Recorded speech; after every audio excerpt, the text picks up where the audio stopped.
ಸಿದ್ದರಾಮಯ್ಯನವರ ಅಲ್ಪಸಂಖ್ಯಾತರ ಬಗ್ಗೆ ಎಷ್ಟು ಪ್ರೀತಿ ಇದೆ ಅಂತ ಹೇಳಿ ರಾಜ್ಯದ ಜನತೆಗೆ ಗೊತ್ತಿದೆ. ಯಾವ ಮಟ್ಟಕ್ಕೆ ಬೇಕಾದ್ರೂ ಇಳಿತಾರೆ ಅನ್ನುವ ಸತ್ಯವೂ ಕೂಡ ರಾಜ್ಯದ ಜನತೆಗೆ ಗೊತ್ತಿದೆ. ಆದರೆ ದೇಶದ ವಿಚಾರ ಬಂದಾಗ ಕಾಶ್ಮೀರದಲ್ಲಾಗಿರ್ತಕ್ಕಂಥ ಆ ಘಟನೆ ಪ್ರತಿಯೊಬ್ಬ ಸ್ವಾಭಿಮಾನಿ ಭಾರತೀಯನೂ ಕೂಡ ಖಂಡಿಸಿದ್ದಾನೆ.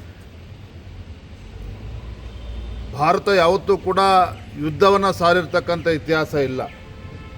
ಆದರೆ ಇವತ್ತು ಭಾರತೀಯರ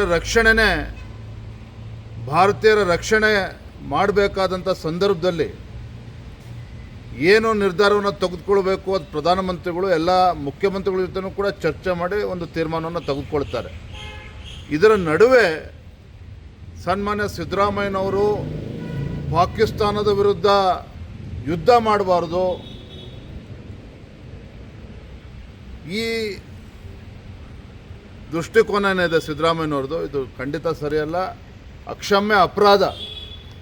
ಏನು ಸನ್ಮಾನ್ಯ ಯಡಿಯೂರಪ್ಪನವ್ರು ಹೇಳಿದರು, ಸಿದ್ದರಾಮಯ್ಯನವರು ರಾಜ್ಯದ ಮುಖ್ಯಮಂತ್ರಿಗಳು ಏನಿದ್ದಾರೆ ಈ ದೇಶದ ಜನರ ಕ್ಷಮೆಯನ್ನು ಕೂಡ ಅವರು ಕೇಳಬೇಕಾಗ್ತದೆ. ಯಾರೂ ಕೂಡ ನಿರೀಕ್ಷೆ ಮಾಡಿರಲಿಲ್ಲ ಸಿದ್ದರಾಮಯ್ಯನವರಿಂದ ಈ ರೀತಿ ಹೇಳಿಕೆಗಳನ್ನು.